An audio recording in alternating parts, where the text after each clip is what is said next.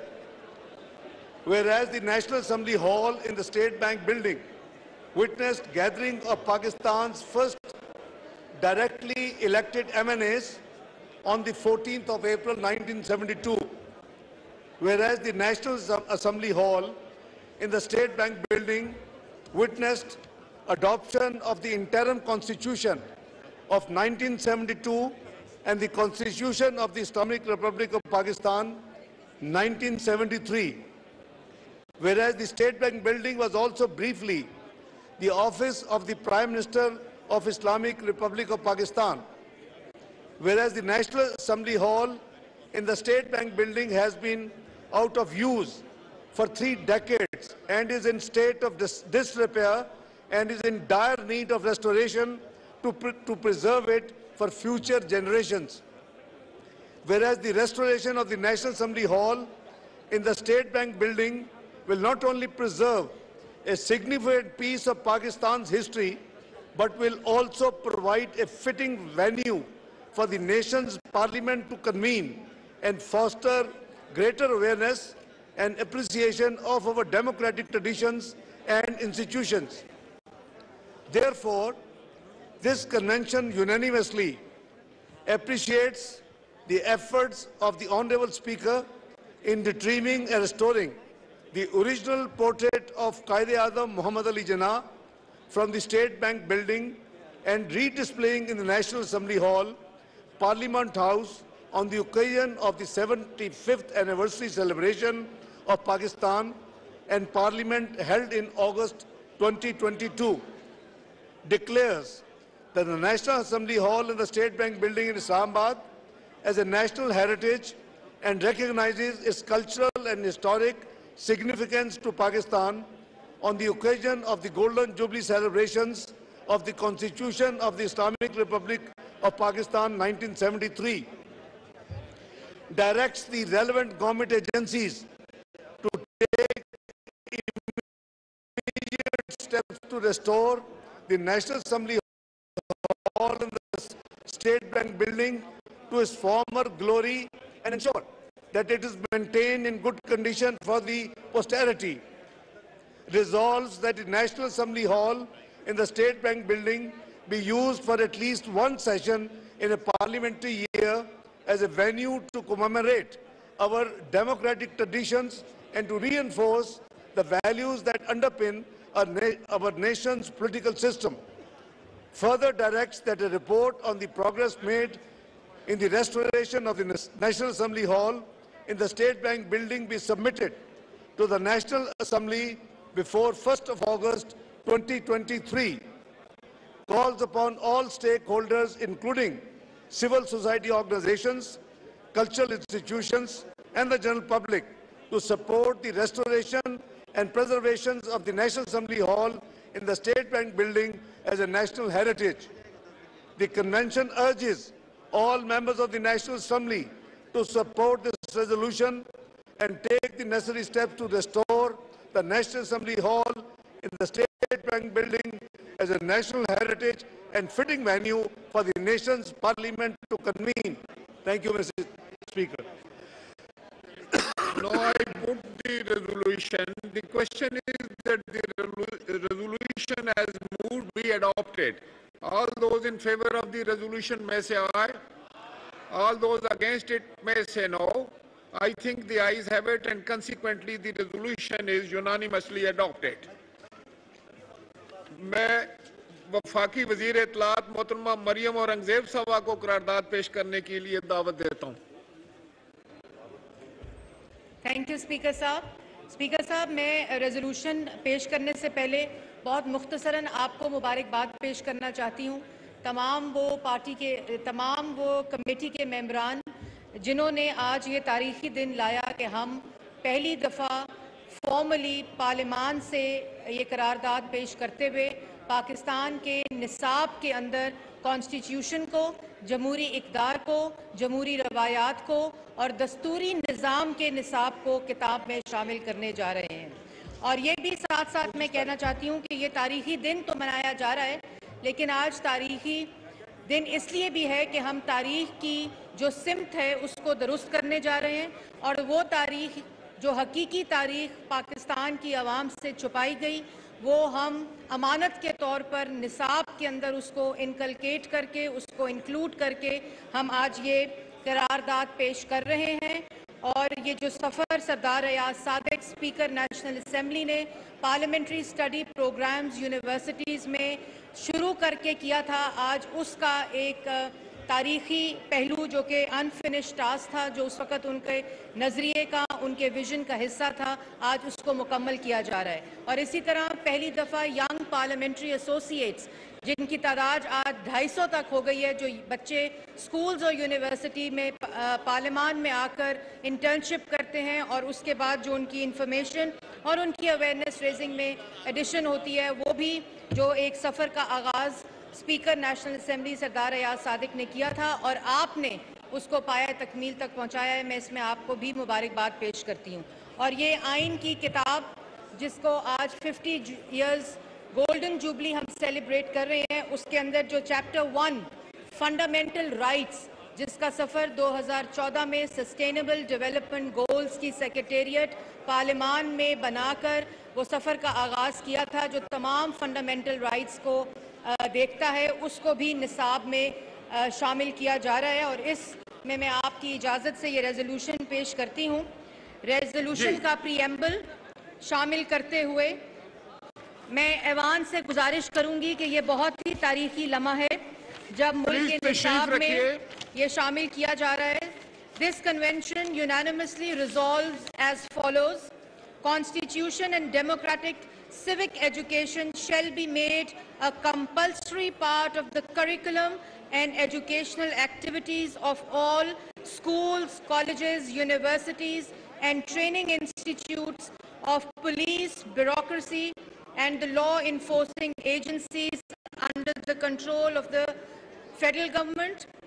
The fundamental rights enshrined in the Constitution of 1973, along with an unbiased account of constitutional and democratic developments in Pakistan, shall be included in the textbooks of all relevant subjects like Pakistan studies, history, social studies, mathematics, Urdu, English, or any other taught in the schools, colleges, universities, in the schools of the federal government.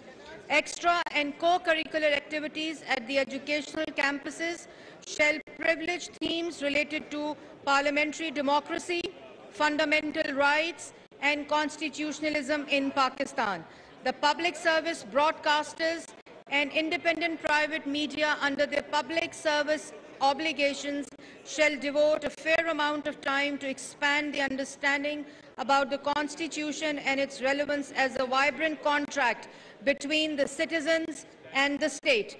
The provincial governments shall reach out to the people of Pakistan to raise the awareness about the importance of the Constitution and to encourage its preservation and protection. This House resolves to uphold in letter and spirit the constitutional provision under the 18th Constitutional Amendment, under which the subject of education has been devolved to the provinces. Therefore, the House urges the provincial governments to take necessary actions and do the needful. Recognizing that the Constitution of Islamic Republic of Pakistan is the basic document governing the structure and polity of the state, and this is crucial for the future of Pakistan and its people to maintain the continuity of democratic governance embedded in the supremacy of the Constitution. Acknowledging that the democratic civic education is an important instrument to provide necessary knowledge, historical context, and develop necessary skills to actively and effectively participate in the pursuit of democratic governance. Mindful of the fact that a significant percentage of the population of Pakistan, particularly the youth, do not have access to formal education and are not fortunate to learn about core concepts like constitutionalism, federalism, and representative parliamentary institution. Endorsing the joint communique of the 17th Speaker Conference, April 15, 2014, Islamabad, that the suggested changes in the educational curriculum to inculcate in the minds of the new generation the importance of democracy and to make them aware of the democratic struggle for parliamentary democracy.